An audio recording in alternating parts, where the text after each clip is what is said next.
Hello，大家好，我係平洲錢鋪店主 Kenna 錢安南。今日同大家去睇下平洲一個好特別嘅展覽。呢個展覽嘅藏品咧係嚟自80、90年代嘅。咁我哋出去睇呢個展覽之前咧，咁啊睇下我今日着嘅衫咯。咁我今日着嘅呢一個衫咧，其實係我80年代嘅時候咧喺香港嘅，我唔記得係松板屋啊，定係3月啊，定係800伴嗰度買嘅，係一件 Made in Japan 嘅裙啦。咁我就 keep 到而家。緊好仲可以着到嘅。咁另外就係我呢一件我買落嘅抹着及嘅牛仔衫，長袖嘅，但係年紀大咗，手臂闊咗，領又窄咗，咁於是咧我就將佢 cut 咗個袖出嚟，cut 咗條領，於是咧就將佢由得佢披口，就可以做咗一件牛仔背心啦。咁呢一啲自己嘅 vintage 咧，其實大家都會有啦。咁可以喺自己嘅衣櫃，或者阿媽嘅衣櫃，或者阿爸嘅衣櫃嗰度抄一啲出嚟，跟住可以再 recycle 或者 upcycle 咁樣用。大家衣櫃嘅衫都可以重新再着過啦。咁當然都好歡迎大家嚟支持 Kenna 自己做嘅手作衫啦，好似呢啲咁，每一件都係唔一樣嘅。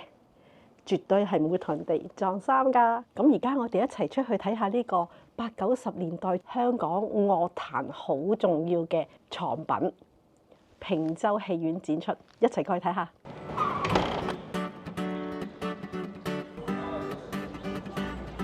我哋嚟到平洲戲院啦，大家見到呢個係咩展覽咧？係咪？我哋一齊入去睇下。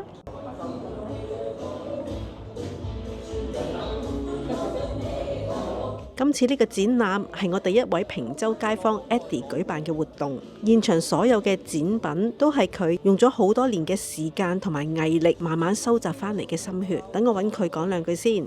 其實一路以嚟都好想幫哥哥妹姐做一個展覽，咁就適逢我又咁啱搬咗嚟平洲，有一笪咁好嘅地方，咁跟住然之後就將自己嘅一路以嚟儲啦，唔好話珍藏啦，一路以嚟儲嘅嘢就晒冷一次啦。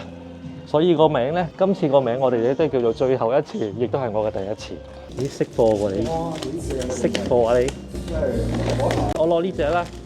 嗰個年代80年代係我哋最開心嘅，係咯，大家懷緬下啦，俾多啲正能量大家。Eddie 嘅藏品唔單止係佢自己嘅寶貝，亦都係香港流行曲歷史嘅一個珍貴記錄。對於呢啲充滿香港人回憶嘅物事，佢有一個期望。唔好當呢啲嘢係垃圾咯。有時如果你屋企人或者你真係現實生活上冇地方擺到嘅，睇下有冇第二啲朋友可以接受。但我哋都想，我哋呢一代完咗之後，都想將呢啲嘢承傳俾下一代嘅。咁如果有啲後妹咪後榮迷嗰啲會珍惜啲嘢，我哋都會慢慢傳落去俾佢哋咯。希望大家繼續記住呢兩位朋友係好代表香港。妹姐同哥哥嘅呢個展覽都有好多街坊嚟睇㗎，例如3歲嘅積積。仲有頭先我哋畫面度都有見過嘅 Oman 同佢太太 Carmen。Oman 有一個 YouTube 嘅頻道，睇下佢今日嚟到揾到啲咩好嘢先。呢啲新加坡書嚟嘅。係咯，嗰邊啲朋友幫我揾，我覺得呢本裏面嗰啲大相咧好靚㗎，靚到真係。係啊，靚仔嚟嘅，你慢慢睇。咁啊，街坊 Eddie 啦，搞呢個第一次嘅哥哥加呢個妹姐嘅展覽，咪做喺平洲添喎，咁啊，梗係即刻要嚟捧場啦。咁所以第一時間嚟呢度睇啦。咁啊，覺得呢個展品真係好犀利。譬如哥哥有啲黑膠碟咧，都係有啲出邊好少見嘅，同埋而家就算出邊揾到咧，都個價值都係好不菲。咁變咗，我覺得咧，呢度除咗睇哥哥睇妹姐之外咧，都有另一種情懷俾你回顧啊！希望大家都支持呢啲活動啦。咁希望繼續有本土嘅文化，繼續可以多啲人去參與。轉個頭，我哋又見到另外一位街坊 Zero， 問下佢點解會嚟睇先。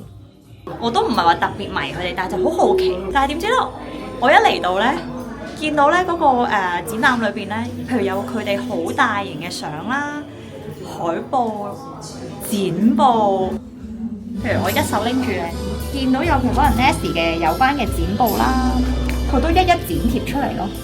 並且係珍藏得好好喎，你會見到佢係冇穿冇爛咁樣啦。咁唔單止呢一啲剪報，我見到佢仲有好多嗰個年代嘅雜誌啦，都逐一咧係入咗落係啲封套度，等我哋去睇嘅時候咧，都可以係即係可以好好地欣賞到，好有心，真係想為佢自己偶像去一啲心意做一啲嘢咯，覺得好值得同好難得。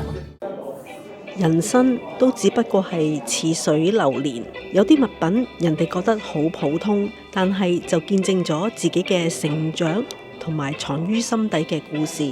如果我哋將所有舊嘢都掉晒佢，對未來嘅自己會唔會殘忍咗少少呢？希望將來再有機會見到更加多呢一類型嘅展覽啦。我哋下次見，拜。